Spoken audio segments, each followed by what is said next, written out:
By the end of this video, you will know exactly how to ditch this and start switching to this to make yourself delicious, nutritious, homemade bread.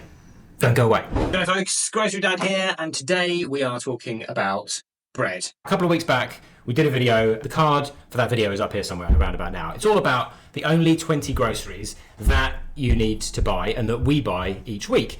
And there were a considerable number of comments asking why there was no bread in that list. And at the same time, there was a lot of other comments pointing out that there was flour in that list and asking if that was what we used to make the bread with. And that, of course, is correct. So this video is all about the simple recipe that we use to make our sourdough bread. Now, to make this honest and authentic, I felt I had to introduce you to someone because the truth is I don't make many of the loaves that come out of this kitchen. They are made by my wife, our special guest on Grocery Dad, Mrs. Grocery Dad, or Grocery Mum, you might call her, or even Hollie, because that is her name. Hello. Hello. Not been on camera much. No. Maybe a little bit nervous, but everyone watching is super nice and super friendly. So let's get going with this anyway, right? We'll start at the beginning. Why did you start making bread in the first place?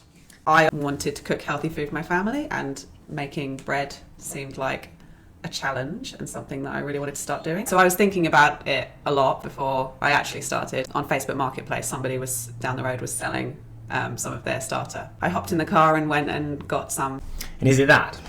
Yes, this is our starter that is about 5 years old now. So this makes a great loaf of bread. The older the starter is, the stronger it is, so the better the loaf of bread is going to be. So I had no idea. I had no idea about this, that you keep this thing alive in the fridge and you just keep feeding it over and over again. Yeah, it's a living thing. It's basically just fermented flour, but obviously it's the yeast that's the active ingredient for rising the bread. Once a week, you just put a tablespoon of flour in it, a little bit of water, give it a mix, and then that just gives it enough to keep it alive. So one of the things that you've mentioned there is the health aspect, and the other one that's really important is the cost side of things. So how much do you think a loaf of that stuff costs compared to that stuff that I chucked on the floor just now? Well, this costs $1 a loaf for me to make, and a loaf in our local cafe is $10. So do you think this is actually a lot healthier than store-bought bread, or just a little bit healthier than store-bought bread? It's definitely healthier. The one that David just threw on the floor there had 15 ingredients, a lot of which I didn't understand what they were. So this, like I said, is just fermented flour, salt, and water. It's the only ingredients in the bread that we make. That's it? Yep, that's Nothing else?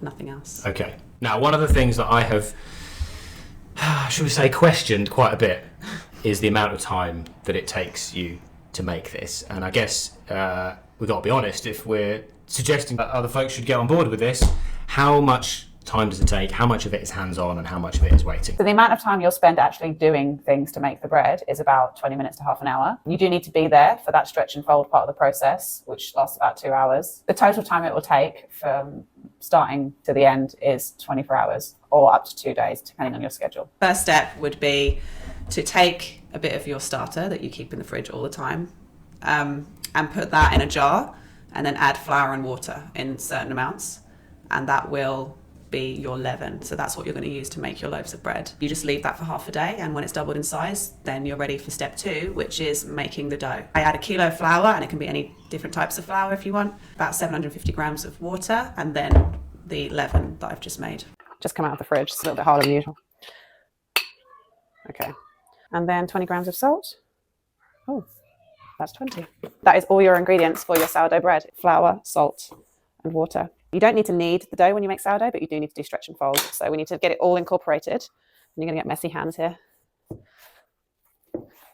The dough is really sticky. Still some flour to be worked in. That's all incorporated. So now you just need to let everything start working its magic, basically. Cling film over the top of this, leave it for 45 minutes, and then we begin our stretch and folds. About the flour, there were quite a few comments saying white flour is an abomination. Nobody should touch white flour. You do use other flours, wholemeal flour. Yeah. I usually do 500 grams of white because it just makes yummier bread and the kids love it. And then I'll do kind of 30%, so 300 grams of wholemeal flour, and then 200 grams of a little bit more expensive spelt flour, which gives it a really nice flavour and texture, but you don't have to use that. I just use it because it just makes it taste good. But yeah, it makes it a little bit more pricey. Okay. Still, we're coming in at I'm talking pennies here, not dollars. Okay. So, and it's still cheaper than that stuff, and it still doesn't have 15 ingredients in it. So bear that in mind. What about tools and kit and stuff?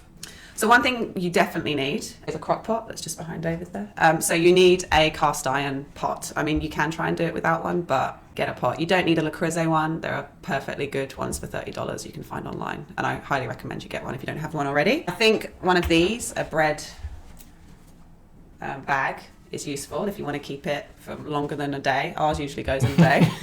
I think that's completely unnecessary because our bread doesn't last a day anyway. But hey, there you go. But sometimes, I'll finish a loaf in the evening and then it'll be ready for like breakfast in the morning. So I'll put it in the bag and it just keeps it fresher. But again, for the first 6 months, I think I was wrapping it in tea towels. So before I realised this was something I was going to be continuing to do week after week after week, I was kind of using the bare minimum, which was the cast iron pan. Anything else? So you do have to score the loaf. You've probably seen that before, people doing different patterns on their loaves. And people generally use one of these for that, which is called a lame. You do not need to buy one of these. Again, after 6 months, I thought I'd treat myself to one. You can just use a sharp knife if you want.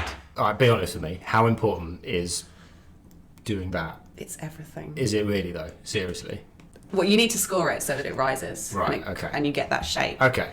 So you do need to score it, but a sharp knife will do the job. Okay. You don't have to have a lame. No. Is it definitely lame? I don't know. It's not lame. It could be lame. If you know, please tell us in the comments. Okay, so what's the next step? What have we done so far? Oh, we've made the dough. You made your dough. Once you've made your dough and you've mixed all the ingredients together, every half hour for the next couple of hours, you need to do stretch and folds. That really loosens up the gluten. More elastic than it was before. Just do 4 or 5, pull the outside, stretch it, and then push it into the middle and fold it over. I'm going to do 1 more, 3 more of those every half hour. I'm going to recover it and then come back again. There we go. Done. This is where the bulk fermentation process takes place. So you will, depending on your schedules, you can leave it on the bench top for 7 hours until it's doubled in size. That's the rule of thumb. It needs to double in size. If you're going to work that day and then you've got a busy evening, you can put it in the fridge for 24 hours. That's fine. But by the time you're done, it's doubled in size. Obviously the fridge slows it down so it doesn't rise as quickly. Once that's done and it's doubled in size, you start shaping. Every time I use a kilo of flour, that's enough for 2 loaves. So I'll get it out of the bowl, cut it in half, and then just do a rough shaping. Leave it on the bench to rest for 45 minutes. You can see these have got bigger as they've been resting. So now it's time to do the actual shaping. I've got 2 bowls, flour, the inside of my bowls that I've lined here with tea towels. Okay, I'm going to start by shaping this one first. So same as before, we want that surface tension. And just let it rest for a few seconds and then lift it up and you do it that way. Make sure the outside of your dough is on the underside. And then we dust it with flour all around the sides. This one I'm going to leave on the bench top and it's going to go in the oven in 2 hours time. This other one I will put in the fridge and I'll bake this one tomorrow. Then it's time for baking. So you whack your oven up to 275. You preheat your crock pot in the oven. Don't forget the all-important scoring. Put your dough in the crock pot, lid on for 20 minutes. Once the timer's done, take the lid off, put the temperature down to 220, and then we do it for another 15 minutes. I could be wrong, but I have a feeling that over the time that you've done this, you have adjusted it a little bit to suit you or cut things out that you didn't think were that essential. Yeah. Is that right? Yeah. So at the beginning, there's a stage called autolaze where you can mix the water and the flour together and then leave that for the gluten to kind of start getting to work before you add your sourdough starter and things. And I've cut out that stage because I realised it doesn't make, for me, a big difference. I think the fact that we've got a great starter means you generally follow the process and every loaf ends up good. And when it came to stretching and folding, yeah, I have a faint recollection that there have been occasions yes, when you didn't do the recommended number of stretch and folds. Yeah, there have been a few nights when we got the kids in bed and I was planning on doing the 2 hours of stretching and folding and I accidentally fell asleep in front of the television and then just had to throw the dough in the fridge overnight to bulk ferment. It wasn't perfect, but the loaf was still totally edible and still good. Okay, so you can get away with get away with cutting a stage out here and there, but yeah, that's the process that I just talked you through is kind of the gold standard for bakers. Can you freeze it? Yeah, you can keep this alive. If you haven't got an opportunity to feed it every so often, you can definitely keep it alive in the freezer. You can share it with your friends? Yeah, I've shared this with colleagues and friends and yeah. I think that's quite cool. I think that's a nice thing about it. If you get into this and you start telling your mates how amazing the bread is, then you can give them a little bit of that starter and they can have it as well. What we talk about is realistic, sustainable changes that you can make to eat better, save money, shop smarter, You're doing it, we're obviously doing it, and we're normal people who have jobs and children and all the rest of it. How can busy families and busy households kind of fit this into their routine best, do you think? For me personally, it's when the kids are in bed in the evening. They go to bed around 7, and then that's my opportunity to make the dough. So I'll maybe feed the starter in the morning, make the leaven in the morning, and then it's ready to start making the dough in the evening, and that's when all the stretching and folding happens. The majority of the labour is at the evening, but obviously because you can alter the fermentation times using the fridge or having it in at room temperature, then you use the schedule that works best for you. If you do night shifts, obviously you might want to schedule it so that you're doing it during the day or in the mornings, you know.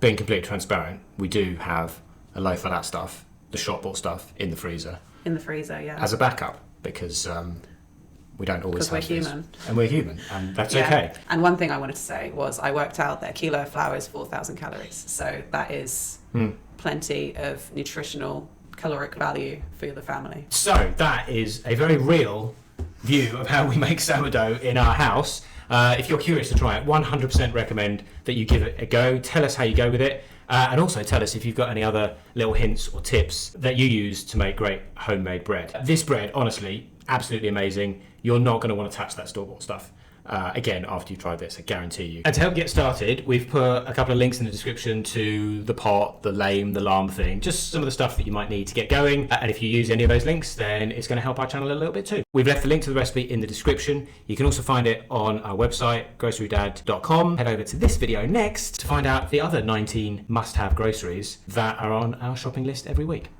See you soon.